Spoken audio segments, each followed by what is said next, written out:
why don't we kick things off? We are going to talk about Virginia Beer Company, but likely that's not the first entrepreneurial endeavor that you had or that you wanted to move forward with. So what was the first entrepreneurial endeavor that each of you had before this, and what happened to that?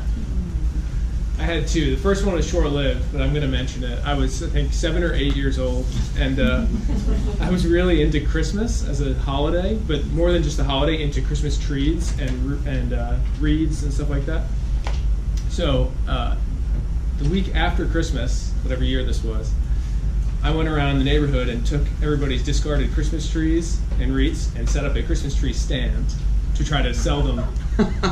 Wasn't a great businessman at that point. I didn't understand the concept. So that was my first entrepreneurial experience. But then in high school, with a friend, we started a company called Clean Cut Landscaping. Started out as kind of a silly idea, but it became a full-fledged business, and we worked for 4 summers, full website, dropped mailers in mailboxes all over town, a bunch of towns, 5 or 6 towns we worked in. So that was really my first experience doing it. It wasn't a totally real business. We used my friend's parents' equipment, all those kind of things. But it was definitely a learning experience for entrepreneurship. Is that website still up? I've checked it many times. I can't find it archived. I'm not going to tell you the web address because one of you will probably find it. I'm not sure I want you to see it. The internet wayback machine. Yes, yeah. Dark web. Unfortunately, my entrepreneurial ventures at a younger age were not nearly as impressive as Chris. I was a little more of a dreamer, so I can remember at a young age having the desire to be a UFO researcher, and specifically working with my mom, who was very creative and certainly encouraged my creativity, to track what I was seeing in the night sky. I was very interested in the stars and the planets. So, of course, someone would say, I want to be an astronaut. I was like, no, I want to be a UFO researcher and help people figure out what kind of UFOs they're seeing. And so I would draw what I was seeing, and this is probably from ages 4 to 7, 4 to 8, but I can definitely remember it happening and then trying to show people how to help them discover what I was discovering. And I didn't make a single dime off of that, but I had a lot of fun doing it until my dad dashed my hopes that there wasn't no such thing as a professional UFO researcher, at least not one of terribly credible value. That's awesome. Yeah. With that as backdrop. so a long way. Yeah.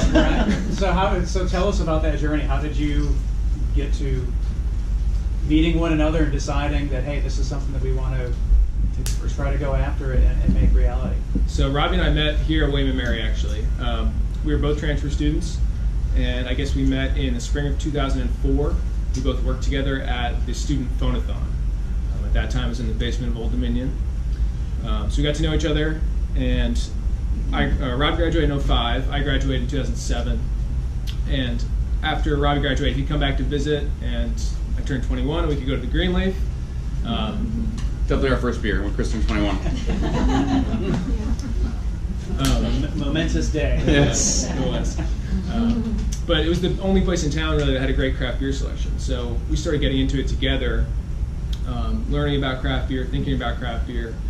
And then I graduated in 2007, and I was in New York City, Robbie was in DC, we were doing other things, but we traveled together a lot. And every time we went to a different destination, it was always to a craft brewery in different parts of the country. I guess it was just the thing that we were interested in doing at that time. Well, I think whether Chris's wife wants this accolade or not, I give much credit to Erin, Chris's wife, who's also a William & Mary alum, and of the 3 of us, she's the only one that actually went to William & Mary from start to finish. Chris and I had the slow learners. We figured it out eventually, but Erin ended up going to veterinary school after she graduated in 2007 with Chris, and so Chris had a lot of free time because Erin didn't necessarily want to see him while she was studying to become a veterinarian. So I would take the bus up from DC to New York, or when Chris moved to Boston with Erin, I would fly up to Boston, he would come down, we'd meet in random cities. It was just, the benefit of working for corporate America was that we had a little bit of expendable income, so we could travel and sample a number of craft beers, a lot of research in the early days. But it was really, I think, something that led to, from a hobby to a fascination. Well, why is craft beer so interesting? What is this craft beer craze that's sweeping across the country and the world, and why are we just now discovering it beyond the Greenleaf Cafe? And this, what year was this that you were doing this, or years? So, 2007 to 2011, was really when we were both Research. research and discovery phase. Yes. If there ever is an entrepreneurial venture where the research phase is really fun, probably this one. It was fun. Perfecting the palates. So then, so that's inspiration, and you're doing your research. But then what? A lot of people are interested in doing something, but then you both took a leap. What took you to that place? I think, well, for me, and I won't speak for Robbie, for me, I was not happy doing what I was doing. I left William & Mary and went to work for JP Morgan, first in New York, and as Robbie mentioned, I then went up to Boston. And I just it wasn't what I wanted to do. If some people ask me now, why did you work for JP Morgan when you graduated? I don't have an answer. I really don't. It just was something that people do when they leave school, You couldn't get a job at Cambridge Associates. That's where Robbie worked. I did not get a job at Cambridge Associates, that's true. But that was his fault. We can talk about that later. Anyway, so I wasn't happy with what I was doing. And we'd go to these breweries and we saw how people interacted, the benefits customers felt when they were in these places. Not just that they loved the beer, but they loved the atmosphere. There was instant fulfillment on both sides of that transaction, if you want to call it that. So that was something that really appealed to me, and I think it was one of the reasons that we kind of pushed forward into making it a reality. Yeah, and I think so. It's interesting how people talk about the butterfly effect, right? How one decision or a left or a right turn kind of changes where you end up. And I know for me, a big part of it was obviously everything Chris said. I didn't love what I was doing. I was working at Cambridge Associates outside of Washington, D.C. I was there for almost 10 years in a number of different roles, so I certainly found success there, but I wasn't leaping out of bed every morning, and you always kind of ask yourself, well, is this it for the rest of my life? If I'm not thrilled about this, is this going to be the next 50, 60 years? At the same time, there was the bond between Chris and I, so we enjoyed traveling together, we enjoyed researching together. I was the best man in Chris and Aaron's wedding. I had a good relationship with the both of them, and so we enjoyed this time together. But there was also a connection to Williamsburg. For being transfer students, I think we both really jumped right into the William & Mary community, the Williamsburg community, and as we started coming back to Williamsburg for reunions and homecomings, and then we both joined an annual giving board, which is now the class ambassador program. And for those who are students or alums, you'll be hearing from, if not already, class ambassadors, but how to connect alums back to the college, because we're not all fortunate enough to live in Virginia or live in Williamsburg. So how to get the connection, how to keep that connection strong. I think that helped us to continue to grow our love and appreciation for William & Mary. So these combination of things, working together, hanging out together, spending time together, having a mutual interest in beer and the community that surrounds the craft beer industry, and then this connection to Williamsburg that ended up drawing us back to where it all started. How long did that planning process take? I mean, that's a lot of logistics involved before you drop everything and relocate. I mean, it is. We decided in the spring of 2012. We went to our first craft brewers conference. It is the greatest industry conference in the world, as you can imagine. They start pouring beer at 9 a.m. every day. It's a little much for me, actually. I can't really handle it that well. So we did that. It was our first time kind of getting into the industry on that side, and we loved it. I mean, it was an amazing experience. It was in San Diego. Can't beat that. And after that, we made the decision that we were going to do the brewery. We were going to do it in Williamsburg. So I quit my job at JP Morgan in July 6th, 2012. And that's when we had done a little bit of business planning up until that point, but not a ton. So maybe quit a little too early, but quit. And I came back to Williamsburg in September of 12, and that's when we really started the business planning, looking for locations here in town. And it did take a full 3.5 years from that point. Real quick, but I don't mean to interrupt, but what was the competitive landscape at that point when you first started planning? I mean, it was much less diverse than it is now. So it's amazing how I think in any industry, when things really get rolling and people discover a business opportunity or people discover a passion, there's more education out there. I mean, the Brewers Association, the trade group for small breweries, really started expanding, give or take, right around when Chris and I decided to join the Brewers Association, fly out to San Diego to learn a little more about the organization and the resources available. And all of a sudden, they became very tight-knit. So they were able to provide more resources, especially with the help of the internet. And all of a sudden, everyone who had the dream of joining the craft beer industry, whether they were a home brewer or just fascinated with the industry, felt like they could do it, which is a positive thing. But at the same time, when we came back to Williamsburg, I can remember us having a very awkward conversation with one of the owners of then the only brewery in town, Aleworks Brewing Company, and Aleworks has been a great ally of ours since then. That's just, again, goes back to the camaraderie of the industry. But there was one brewery in town. Virginia had a quarter of the breweries it has now. Virginia had less than 40 breweries at that time. So yeah, so less than 230 today. Yeah, so wait. Yeah, it's the first craft brewers conference we went to was about 1,500 people. This year's craft brewers conference, it was just in Washington D.C. was 12,000 people. So 2012 to 2017, that much growth. And we knew we weren't disruptors like a lot of entrepreneurs are when they come up with a great product or a great idea, but because there were already craft breweries that existed, but we felt like in Virginia and in this area, we could be a disruptor of the craft beer industry. I think that's an important point, though. You don't always have to be a disruptor. Some of the existence of competitors just tells you that there is a market. Yes. Right? And some of the biggest risk of an entrepreneurial venture is validating that there's actually a market. Right? You can build a lot of stuff and then realize later that there's not. And so I think there was that validation going into it. So you mentioned planning and trying to find a space, and that took time. But in addition to that, there was some fundraising that took place to really make this thing a reality. Can you walk us through the fundraising part of the Virginia Beer Company story? Many years. Yeah. It takes a long time. A terrible batting average. Yes. So, but not uncommon. No, but a batting average nonetheless. It's all about persistence. But we are, at first we thought we'd need $1 million. And we tell people these numbers, I mean, they're not a secret. We thought we needed $1 million to start the brewery. And it's a lot of money. And we didn't have $1 million. So we looked into everything, like any entrepreneur would do. Was this before or after you quit your job? This is after I quit my job. Definitely didn't have $1 million. So we looked into everything: SBA loans, traditional bank loans, private financing, venture capital. We literally talked to everybody. And it came down to the point where we decided that we could privately finance this business. We could raise the money from private investors. So we set about doing that. That cost to get that set up with attorneys. It cost us about $30,000 to get our documents straight. And this is all coming out of our own pockets at that point. We didn't have any money, and then it turned out in the end we needed from investors $1.6 million. So it was a lot more than we thought, like most people would tell you about their business. And we talked to, I think, about 200 people. Mm-hmm. We pitched to about 200 people. Some of them are still talking to us. We have 17 investors. So we heard no, many. Actually, worse than hearing no was not hearing back.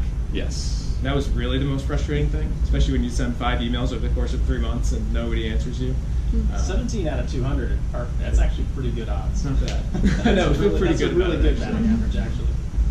Yeah, I feel like we learned a lot about the process because obviously, we knew 200 people, but did we know 200 people who could invest in a potentially close to $2 million brewery? And we worked closely with our attorney, and we worked closely with a couple different, actually, William and Mary professors, some accountants we knew, to try to create a subscription agreement that would ensure that for these 2 brand new entrepreneurs, if things went south, that the people who invested with us, yes, of course, they would lose something, but that it wouldn't necessarily cost them something that would change their lives. We wanted to make sure that those investing with us could afford to do so, and that if they lost that investment in a worst case scenario, that it wouldn't necessarily change their quality of life or their ability to keep doing what they're doing. So that also limited our scope, because we couldn't just go to every single friend we had on Facebook and ask for $100 and hope that over time that it totaled what we needed.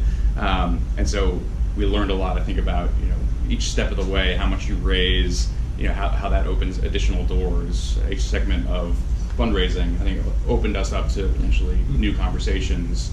And each segment of addition to the brewery, whether it was hiring a brewmaster, whether it was having a logo, whether it was having samples, all those little steps along the way also made it a much easier pitch. All of a sudden it felt more and more real, and the more real it felt, the more people who were interested in actually responding to emails. Yeah, it's interesting how it goes, and I guess that's normal, but it took forever to raise the first parts, and then at the end we had to say no to some people because we got an email the day before from the person who took the last piece of it. So I guess that's probably normal.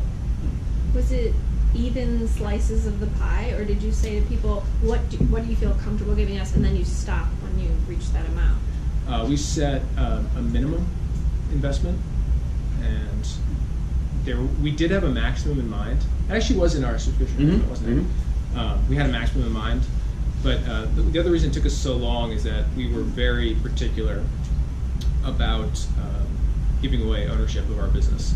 It's all equity, so these are owners. They're going to be owners forever. It's not debt. We were really particular about maintaining full control. They're non-voting shares. These people, 17 people, have literally almost no say in our business, and that's how we wanted it. And we heard no a lot because people said, I'm not going to take these terms. You're only giving me this percentage, and I can't say anything, And I was like, yeah, take it or leave it, That's it. And I'm happy. And at times we doubted ourselves over and over, Someone at one point offered us $250,000 on his terms. And we really went back and forth. We actually called a William Mary alum who we know advised us on some of this stuff. And he, Buckley, said, do not give it away. Stick to your guns on this. But we doubted over and over and over. That's really wise advice. I think something that I see that happens in the college environment a lot, and with young entrepreneurs, they give away equity too freely, and that's a very serious thing. And if you do it early on, again, you're sort of digging yourself a hole that's really hard to come out of. 100%. Well, yeah, and you have to be. You can't be terribly risk averse, right? I mean, and it's funny because I think Chris would say that he's the risk averse one of the two of us, but at the end of the day, he quit his job first. He moved to Williamsburg with no income stream. We thought the brewery would be open a lot sooner than 3.5 years later. So I would say this is not the definition of risk averse. But that said, I mean, when you've got someone offering you $250,000, it's right there. It's palpable, and you think, well, that gets us to that next step. Then we can say we've raised now $500,000, and that makes someone who's willing to invest another $200,000, hopefully a little more confident that there's already a foundation for them. People have, in any investment opportunity, I think people are more comfortable being last in than first in. So it was really hard, but it was 100% the right move, and you have to be willing to take that risk to do it right. From start to finish, how long was the raise period? We kind of did a soft raise for a year. And you did tranches in that year, or this was all conversations. We did one close. Okay. So kind of for a year before we had subscription documents, we were already pitching to people very lightly, gently, trying to gauge interest, make those connections, and then February to December. We closed in December, right at the end of 2015. And I think that holds true for people that are not necessarily raising money for their business, even when you're selling business to clients. I mean, not every client is the right client for your business. So it's very counterintuitive. You need to work with the right people, and sometimes that does mean outpassing a business. But in the long run, just like with raising capital, you need to work with the right clients that are going to benefit you. Yeah, I forgot actually, someone else offered us $500,000 to be the third partner in our business. Right. And I mean, $500,000. And we talked about it a lot, but it just wasn't fit, like you said. I mean, sometimes it's just not right.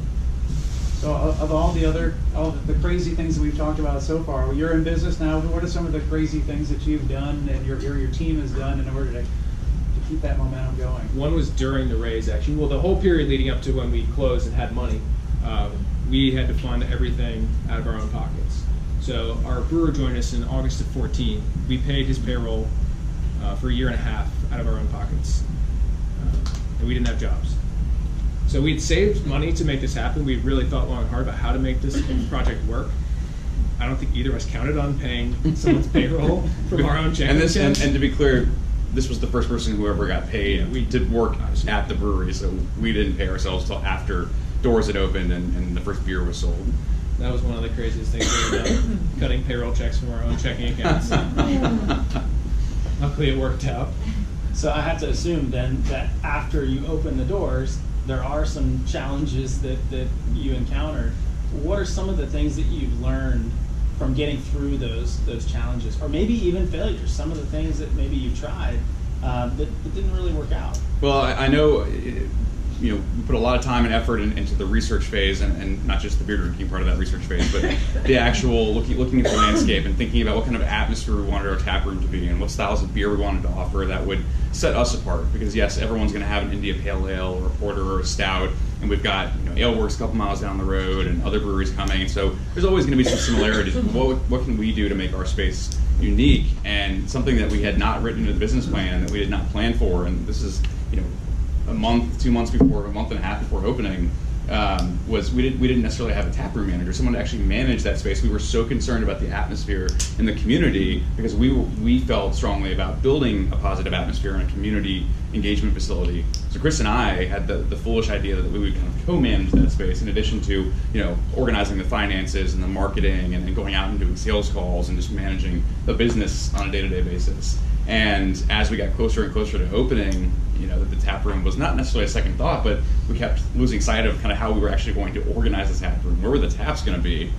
Where were the staff members going to be standing when they took orders, when they poured beers? Where was the dishwasher going to go, the glassware set up, the tables and chairs? We just didn't really have a lot of time to think about it. And frankly, outside of just looking at other breweries, we didn't really understand the flow. And luckily for us, someone who has been our taproom manager since before we opened through now came along. She was available. She was looking for a new opportunity in the brewing community specifically, and she saved our asses.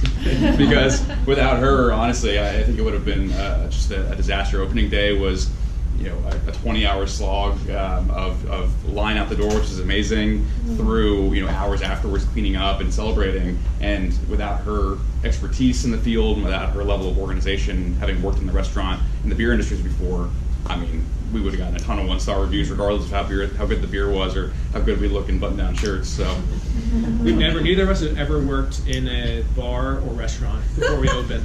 I have no idea why we thought we knew what to do.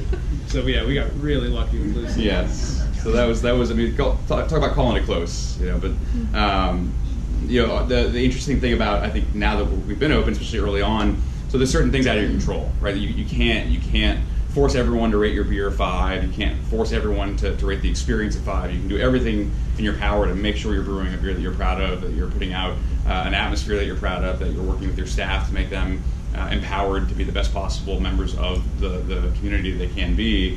But you've got little things like we're in an old 1960s building that was built by the phone company, and it was an automotive shop and used car garage before it was a brewery. And you know, it's got big tall ceilings that are great for brewing equipment, not great for the audio. The sound just reverberates. I mean, 5 people are in there and it's incredibly loud. And sound panels are expensive, or those curtains that sometimes you get draped over concert venues, very expensive, and that's not necessarily the focal point of spending for a new business when you're trying to build a brewery and a tap room. So loud noises, the building is old, and so there are certain times where all of a sudden you'll see a puddle somewhere, and you're like, where did that come from? And so we've had to deal with some triage, and all of a sudden you go from writing a business plan to open a brewery, to managing almost a bar and restaurant, to becoming you know, building caretakers and mechanics and electrical and plumbing. You have to put it all on your shoulders because, you know, if you can't do it, you're paying someone to do it, and that's coming out of your bottom line. Some of the things that you all do that is super, super important is celebrating your successes. And that's from the very beginning. You celebrated everything from finding the space and getting the bar, the taps. I mean, everything along the way to just built the excitement for everything to take place and to happen, and what is happening today. What are some of the things that you're excited about in the future?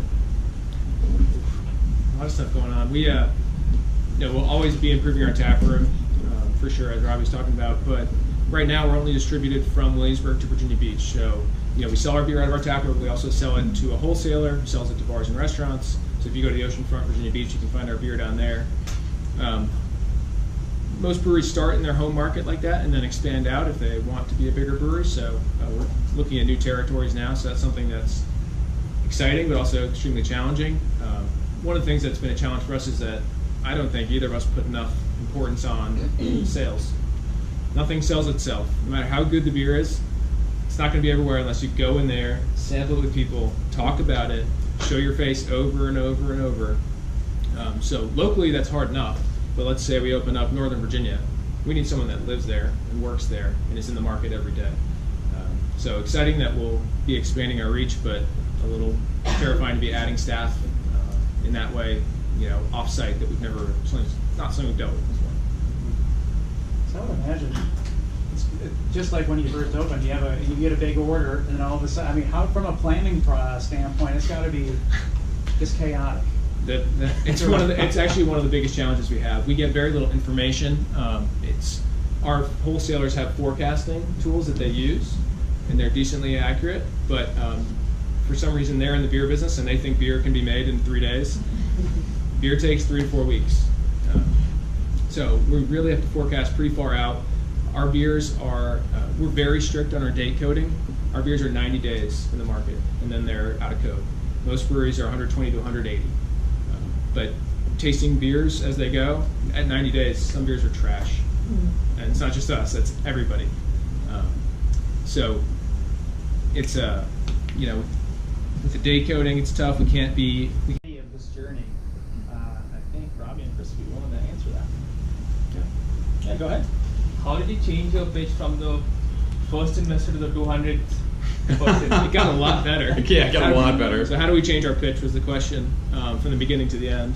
So, as I said, so we didn't have official tranches, but I kind of compartmentalize the journey. So you start with friends and family, right? I mean, we did decide a high minimum investment was important, that we wanted accredited investors only to make sure we minimize their risk as much as possible.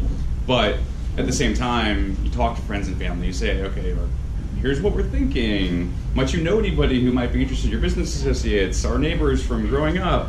And you hope that you've got some friends and family members who are interested and capable of kind of getting you started. And we were very fortunate to certainly have some family members and some close associates who right away, we're like, we're in. We're here to help you. We've been talking about this for years. Time to shut up and put up. So that was helpful. And then when we started talking to people we didn't know as well, those connections. Oh, well, I do have a customer or a business partner, or there's a gentleman that I keep in touch with loosely who is, angel investor, etc.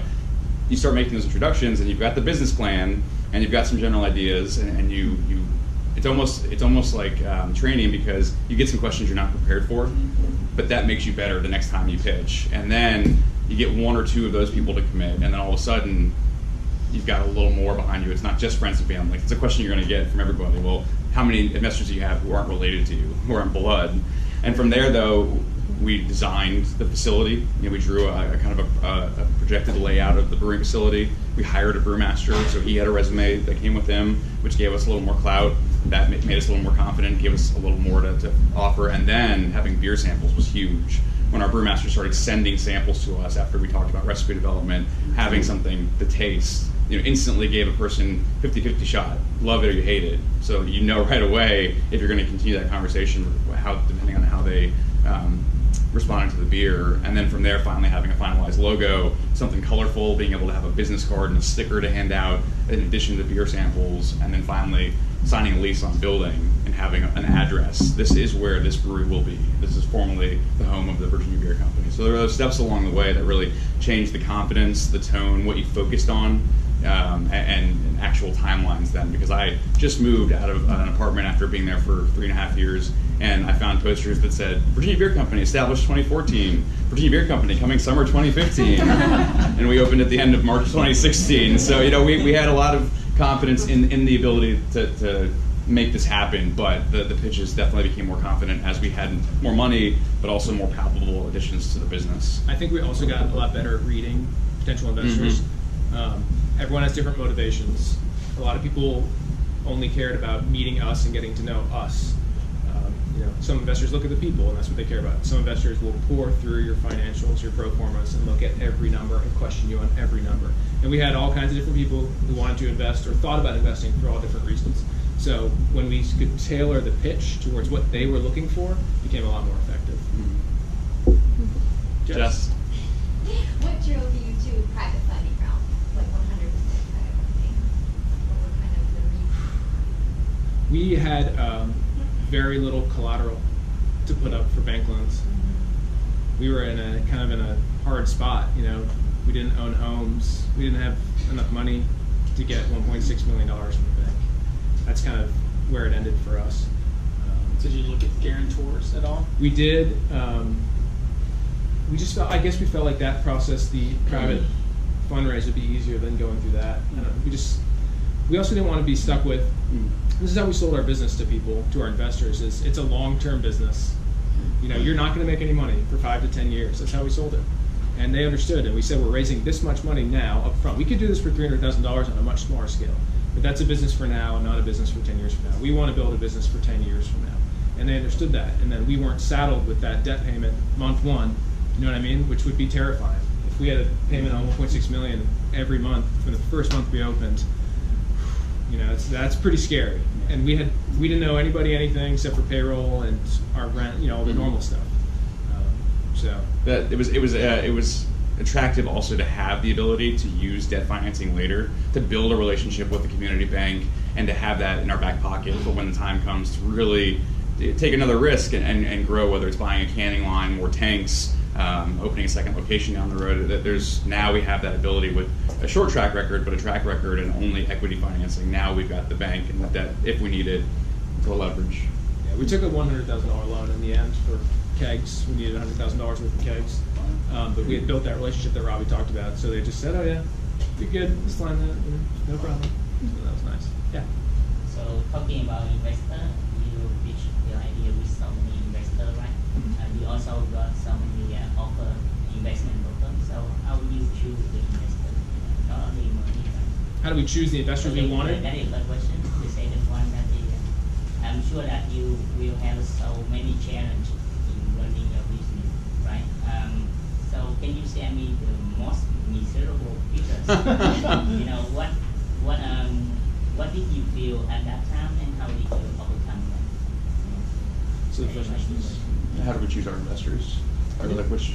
Not just money. Like Yeah. What else did? no, we definitely thought about the people and what they were looking for out of the business. Some people are really gung-ho, and they want to push us really hard in certain directions. And we said no to a lot of those people in the end, or we brought their stakes down. Well, and on purpose. I mean, as Chris mentioned, I mean, we've got control of the business, which is definitely important for a business such as ours, because beer is exciting, and the brewing industry is exploding, and everyone's got an idea of, oh, you should be distributed worldwide. You need to have this kind of beer with this kind of branding. You need to offer this kind of event, and so it's tough to manage all those expectations, even amongst us and our staff, who we really include in a lot of the decision-making process. So those controls are put in place, and there were a lot of investors, as Chris said, who wanted to push past those controls, and we had to temper those expectations. And if we had to temper them during the negotiation too often, we knew that it was probably not going to be the right fit. It was someone who's not going to be happy with the overall relationship, no matter how successful we might end up being. And it really, choosing investors, we only really had the opportunity to really make a decision about yay or nay in terms of whether we really wanted them towards the end as well. I mean, that's when we had $200,000 to fill, and then we had a lot of leverage, and then we felt really confident that we were going to hit that. And in worst case scenario, we could go back to current investors and just ask a couple of them to up what they were investing. We'd probably fill it. So that gave us a lot more control and ability to not return phone calls or reach back out and offer one more time. In terms of, so you mean miserable before we opened, or Like since we've opened? During the phase? Yeah. I have a very specific memory, and this is probably common among entrepreneurs, of laying in bed one night in Williamsburg, didn't have a job, wasn't making any money, felt like we were in the mud, running through mud, not getting anywhere, staring out the window, thinking, how on earth are we going to open a brewery? And how, I can't tell people that we didn't do it. After I quit my job and we moved to Williamsburg to do it, which I think was the greatest thing for me. If I had never quit my job, I'm not sure I would have been a part of this. I had to quit my job to be faced with, you have to do this. And if you don't, you are a failure. If I had my other job, it's, you're fine. I'm good. I'm not going to do that anymore. I'm going to keep doing my job. It's just perseverance. That's all it is. I mean, hard work, effort, meeting people in the community. Both of us cannot say enough about how much Williamsburg did for us. There are people sitting in this room who connected us to tons of other people and helped us along that path over and over and over. And that's one of the things that I think if we had gone somewhere else where we didn't have the connection we have to William and Mary, it wouldn't have been quite as important or helpful, but here it was everything. And that helped along the way. I mean, talking about pitching to investors, the authenticity behind it. We really wanted this venture to feel authentic. I mean, yes, we were interested in the brewing community. Yes, we understood that craft beer was and is a growing industry, so there were certainly some business decisions to be made there. But at the same time, we had a connection to William and Mary. The Williamsburg community had already been supporting us in a number of our ventures back into Williamsburg. I can remember us meeting with Scott Foster at the Greenleaf when Scott was a newly elected member of city council, and now he's vice mayor. And these little conversations along the way that really snowballed into greater relationships. Williamsburg's been very supportive of our story, our backgrounds, and I think without it, we probably wouldn't be where we are if we'd gone somewhere else. So I just got back from a brewery trip to Georgia, and they What'd you bring have us? I have some terrapin, but they have some unusual rules. You can only buy 72 ounces of beer, which is a 6-pack from the brewery, and I was very upset, and I made someone else go buy me some. And you have to take a tour to drink beer at the brewery. Are there any regulatory issues in Virginia that you're struggling with? Like, we would be doing better in business if someone would change this rule. Very good question. So Georgia has some of the most restrictive taproom laws, on-site sale laws in the country. They just changed those. September 1st. They're actually, they're going to change? Yeah, they are. Yeah. So the reason Virginia had 40 breweries in 2012 and now it's 230 is that Virginia changed their laws. It used to be if you wanted to sell beer on site from a brewery in Virginia, you had to have food. You needed to be a brew pub, basically.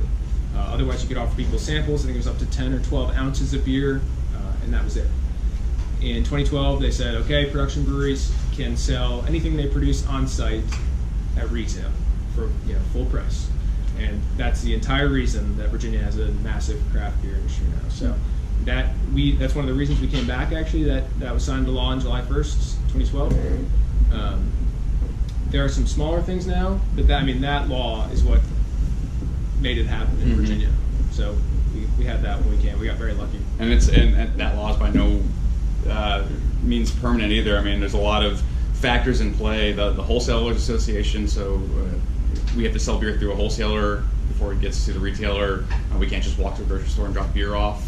We're constantly balancing the demands, us being the brewing industry in Virginia, the demands of what the Wholesalers Association wants, and then from there too, the Restaurant Association. We are not trying to be a restaurant. We worked very carefully with local businesses to explain the model and how a food truck at a brewery is not equivalent to a restaurant. It's a different experience.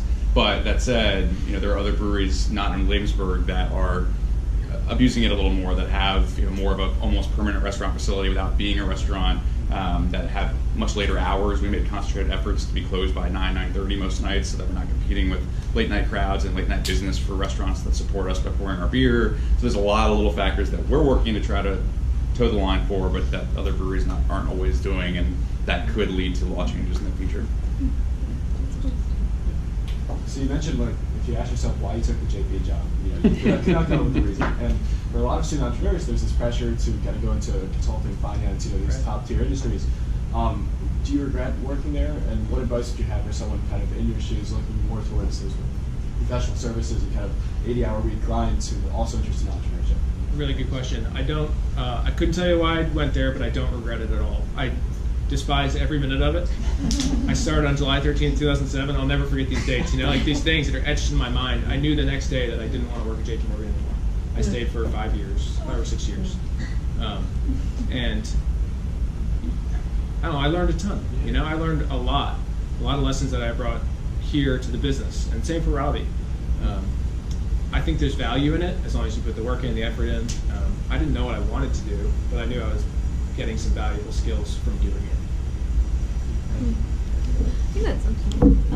Probably have time for 2 more questions, and then we'll just open it up for networking. Feel free to come up and meet each other, meet these guys.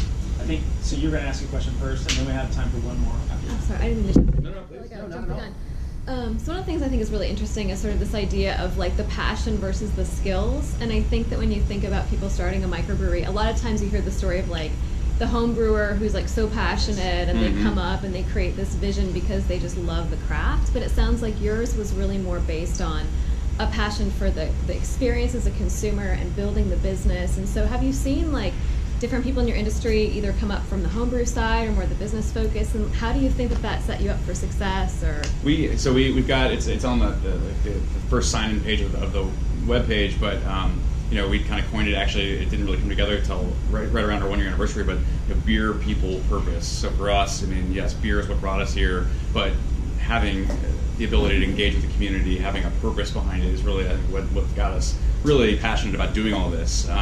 So meeting other people in the beer industry, it's amazing because there's a ton of camaraderie. It's unlike any other business that we've been a part of. The fact that we can go in another brewery and someone's like, hey, come take a tour of my facility and here's some free beer and let's chat and let's spitball and share ideas, and there's a coastal organization and a statewide organization and a national organization, and so everyone is sharing best practices and trying to work together, and we brew together. That said, not everyone you meet in the industry is the same, and there are different levels of experience. So we both homebrewed coming out of college, but we knew that we'd never done it professionally, that we did not have the time or the capacity to go to brewing school, and so our first hire was a brewmaster. We felt like that was a really sound decision because A, we love the beer, and B, we knew that we'd have someone to help us with the engineering side, and then also to really get us going from day one without having to really ramp up because he knew what he was doing. Not to say that you can't brew good beer in a production facility if you don't have a brewing background or you don't have a brewing degree, but quality of beer definitely can tarnish an area. If there are certain breweries that don't have high quality beer because they're not investing in the lab resources, because they don't know how to, or they don't have a brewer who's capable of putting together that quality beer at that scale, it can deter people from coming to your area. Even though it's a different brewery, someone might say, well, I don't know, I've heard mixed things about beer in Charlottesville, and therefore I think I'll skip Charlottesville and go to Richmond instead, and that can hurt business. And then same thing from personnel. We came from corporate backgrounds, so frankly it was probably a roll of the dice that people actually enjoy spending time with us at the brewery because we don't have a big burly beard and we don't listen to Grateful Dead all day, but at the same time we just Working on it. yeah, I mean, he's getting there. It's 3 years in the making since the day he quit at JP Morgan. But the end result is you go in with the expectation of here's a six-pack, let's talk shop, let's enjoy each other's product, how can we make the beer industry a better place, and not everyone has that because everyone has different backgrounds, and so you have to be nice and put your best foot forward and treat people like you want to be treated, but you can't always. I think we've learned finally over time that you can't work with everyone and you can't be everyone's best friend, and so no matter how much camaraderie there is in the industry, you would have to remember that it is a business at the end of the day, and so you've got to protect that business. And I think where you see the difference really quickly is home brewer, no business experience, maybe great beer, but the back office is a mess, and long-term strategy. And we are by no means perfect at either of those things, but we have a lot of experience in that realm. So I think compared to a lot of breweries, we're probably pretty good on that side. And if you do it yourself as a home brewer, you might not have that. You might, but you probably don't. And I frankly can't imagine trying to do it all ourselves. Managing the tap room, brewing the beer, running the business, doing the sales calls, etc. I mean, it's just, I don't know how one person can do all of it, and kudos to the person who can. So time for one more question. I have two, but I can only do one. Choose one of them. How far did you plan that 1.6 million that you raised to take you? So did that open the doors on opening day, and then you were going to rely on profits, or? I'll give you the quick answer. It opened the doors and gave us enough working capital to. We had about less than we should have. 6 months worth of capital. We thought we'd have a lot more, but the construction costs just. Okay, that's all I needed then. That's all I wanted. But then my other question. I was going to say, we were on different pages because I thought that was going to be my starting salary. What's the makeup of the business now? Like, how many people work for you? So we've got 14, yeah, including us. Yeah, including the two of us. 14, and it's split, give or take, between full-timers and part-timers, and then even that full-timers is a mix of 10 full-timers then? 8, 9, 10? So and then that full-timers mix is some salaried, some hourly, and so we've got a blend, and as we grow, we're working to try to kind of even out, how we're able to bring more people on, actually building an operations manual, best practices, handbooks, training, etc. I mean, it's a work in progress because you got to hire someone before you know what it's like to train them. But we're starting to actually develop some of those core best practices, and I think that's going to help us grow. We have unbelievable people. We are so lucky. We tell everybody this because they need to know. We got so lucky with the people that we've hired so far. We haven't lost anybody, quitting or firing anybody at all. A couple people have had to leave town. We knew they were leaving when we hired them. But, I mean, like Robbie said, one person can't do it. 2 people can't do it. You need a whole blend of people who all buy in and go in the same direction. And I don't know why, but we got incredibly lucky. And the cool thing's been the William Mary connection. I mean, I know that's something we were passionate about, but a lot of our part-timers specifically have been William & Mary grad students, business school, MAC program, the law school, who were looking for something to kind of fill some of those hours and earn a couple extra dollars while they were figuring out their studies over a year or 2 years before they went off to do what they really wanted to do. And that's been really cool to have some of that William & Mary connection actually in the brewery, not just the 2 of us, but people that we've hired. Well, on behalf of all the partners for Startup Link, thank you all for kicking us off this semester. Really appreciate your time. That's going to wrap up this part. Feel free to hang around the Entrepreneurship Center. If you did take the shuttle here, the shuttle will take you back. So don't hang around too long, because I think the shuttle will stop at like 2:15 or something. And with that, we'll wrap up. But feel free to hang out, meet each other, and connect. But thank you all, Rodney. Thank you for having me.